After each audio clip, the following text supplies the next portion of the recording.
আসসালামু আলাইকুম রহমতুল্লাহি ওবরকাতু।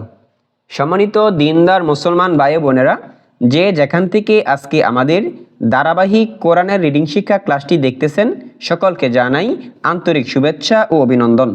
সম্মানিত বন্ধুগণ, আজকে আমরা আম পাড়ার তৃতীয় সূরা আবাসার 21 নম্বর আয়াত থেকে 25 নম্বর আয়াত পর্যন্ত বানান করে সমস্ত নিয়ম কায়দা সহকারে শেখার চেষ্টা করব ইনশাআল্লাহ। সকলেই আমার সাথে গভীর মনোযোগ সহকারে পড়বেন ইনশাআল্লাহ। আউযু বিল্লাহি মিনাশ শাইতানির রাজীম। বিসমিল্লাহির রহমানির রহিম। সুম্মা আমাতাহু ফাআকবারহ। সা মিম পেশ, সুম মিম জবর মা, সুম্মা কেন মিলিয়েছি? কারণ মিমের উপর তাসদিদ হয়েছে। তাসদিদ যদি কোনো হরফের উপর আসে তাহলে তার ডান দিকের যে হরকত রয়েছে তার সাথে প্রথমবার, দ্বিতীয়বার তার নিজের সাথে মিলিয়ে পড়তে হয়। তাহলে সুম্মা, সা মিম পেশ, সুম মিম জবর মা, সুম্মা। হামজা জবর আ, এটা হরকত, তাড়াতাড়ি পড়তে হবে। হামজা জবর আ, এটা হরকত। হরকত কাকে বলে? এক জবর, এক জের, এক পেশ যদি কোনো হরফের উপর আসে ওই হরফকে তাড়াতাড়ি পড়তে হয়। হামজা জবর আ, মিম আলিফ জবর মা, আমা। মা লম্বা হয়েছে কারণ জবরের বাম পাশে খালি আলিফ হয়েছে। যখন জবরের বাম পাশে খালি আলিফ হবে, জেরের বাম পাশে যজমালা ইয়া হবে, পেশের বাম পাশে যজমালা ওয়াও হবে, তখনই এক আলিফ পরিমাণ লম্বা করে পড়তে হবে। সুম্মা আমা, তা জবর তা, হা উল্টা পেশ হু, তাহু। তাটা হরকত, হাটাও কি মাদের হরকত, কারণ হা এর উপরে উল্টা পেশ হয়েছে। খারা জবর, খারা জের উল্টা পেশ হলেও কি এক আলিফ পরিমাণ লম্বা করে পড়তে হয়। ফা জবর ফা, হামজা কব জবর আক, ফা আক। বা জবর বা, র জবর র, বার, আক বার। হা উল্টা পেশ হু, ফা আক বার হু। সুম্মা আমাতাহু ফাআকবারহু। ওয়াকফ করিলে উল্টা পেশকে বাদ দিয়ে সাকিন করে পড়তে হবে। সুম্মা আমাতাহু ফাআকবারহ। সুম্মা ইযা শাআ আনশারহ। সুম্মা ইযা শাআ আনশারহ। সা মিম পেশ, সুম মিম জবর মা, সুম্মা এটাও কি ওয়াজিব গুন্না। এখানে প্রথম তাসদিদ ওয়ালা হরফ, দ্বিতীয়বার কি ওয়াজিব গুন্না, কারণ মিমের উপর তাসদিদ হয়েছে। মিমের উপর যদি তাসদিদ হয় তাহলে গুন্না করে পড়তে হয়, কিছু সময় ধরে রেখে পড়তে হয়। সুম্মা, হামজা জের ই, জাল আলিফ জবর জা, ইজা। ইটা হরকত, জাটা মাদের হরফ, শিন আলিফ জবর শা। এখানে এক আলিফের স্থলে 4 আলিফ লম্বা কেন করলাম? এই কায়দা আমরা বারবার বলে আসছি। মাদের হরফ হবে, মাদের হরফের পরে গুল হামজা আসলে, যদি মদের হরফের পরে গুল হামজা আসে তাহলে এক আলিফের স্থলে 4 আলিফ পরিমাণ লম্বা করে পড়তে হয়। সুম্মা ইযা শাআ, হামজা নুন জবর আং, শিন জবর শা, আং শা। এখানে তো হামজা নুন জবর আন হওয়ার কথা, কিন্তু আনকে আং কেন বললাম, গুন্না কেন করলাম? যে বন্ধুগণ, যে নুন সাকিন অথবা তানবিন, নুন সাকিন অথবা তানবিনের পরে যদি আরবি 29টি হরফ থেকে 8টি হরফ বাদ দিয়ে বাকি 21টি হরফ আসে, হ্যাঁ বন্ধুগণ, যদি নুন সাকিন অথবা তানবিনের পরে 21টি হরফ আসে তাহলে গুন্না হবে, আর 8টি হরফ আসলে গুন্না হবে না।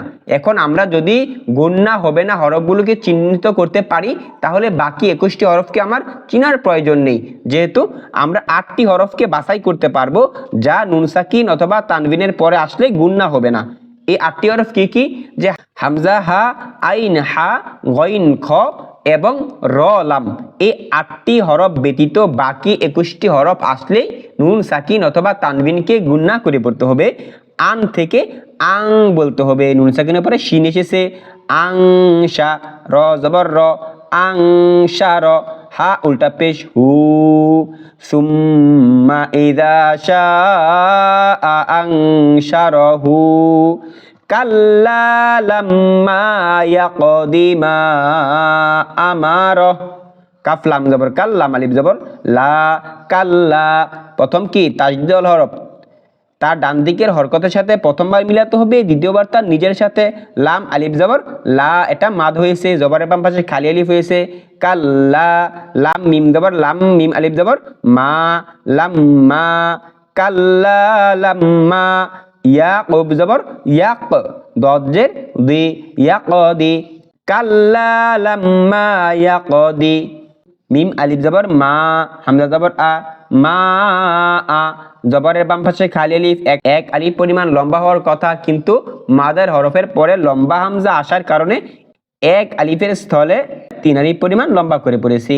মা আমার, হামজা জবর আ, মিম জবর মা, র জবর র। আমার তিনটাই কি হরকত, তাড়াতাড়ি পড়তে হবে।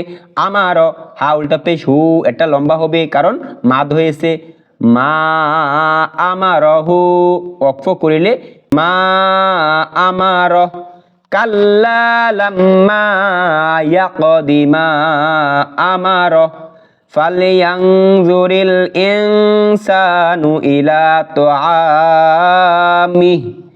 ফা লাম জবর ফাল, ইয়া নুন জবর ইয়ান, কারণ নুন সাকিনের পরে জ এসেছে, ইয়ান বলা যাবে? বলা যাবে না, নুন যাবে না, গুন্না করে পড়তে হবে। ইয়াং, জপিজু, র লাম জাররিল, জুরিল। ফালইয়ানজুরিল, হামজা নুন জের ইং, সিন আলিফ জবর সা, ইনসা, নুন পেশ নু, ইনসানু। ফালইয়ানজুরিল ইনসানু, হামজা জের ই, লাম ইয়া খারা জবর লা, ইলা। ত জবর ত, আইন আলিফ জবর আ, তো আ। মিম জের মি, হা খারা জের হি, তো আমিহি। ফালইয়ানজুরিল ইনসানু ইলা তুআমিহ। আন্না সাবাবনাল মাআ সাব্বা। হামজা নুন জবর আন, নুন আলিফ জবর না, আন্না। ওয়াজিব গুন্না, মাদের হরফ, তাসদীদুল হরফ সবগুলাই কি একসাথে এসেছে। হামজা নুন জবর আন, এটা ওয়াজিব গুন্না, নুনের উপর তাসদীদ হয়েছে, জবরের বাম পাশে খালি আলিফ, মাদ হয়েছে। সদ জবর স, বা, বা জবর বাব, সবাব। নুন লাম জবর নাল, সবাবনাল। মিম আলিফ জবর মা, সবাবনাল মা। হামজা জবর আ, মা আ। আন্না সাবাবনাল মা আ। সদ বা জবর সব, বা আলিফ 2 জবর বান, সব্বান। এখানে অক্ফ করিলে এক জবরকে বাদ দিয়ে আরেক জবরকে লম্বা করে পড়তে হবে। সব বান থেকে সব বা। আন্না সাবাবনাল মা সাব্বা। সম্মানিত বন্ধুগণ, আমি আশা করি আমরা যদি এমনিভাবে প্রতিদিন চেষ্টা করি, ইনশাআল্লাহ আমরা সকলেই কোরআনুল কারীমকে শুদ্ধভাবে পড়তে পারবো। সকলের প্রতি দোয়া এবং ভালোবাসা রেখে আজকে ক্লাস এখানেই শেষ করলাম। আসসালামু আলাইকুম ওয়া রাহমাতুল্লাহি ওয়া বারাকাতুহু।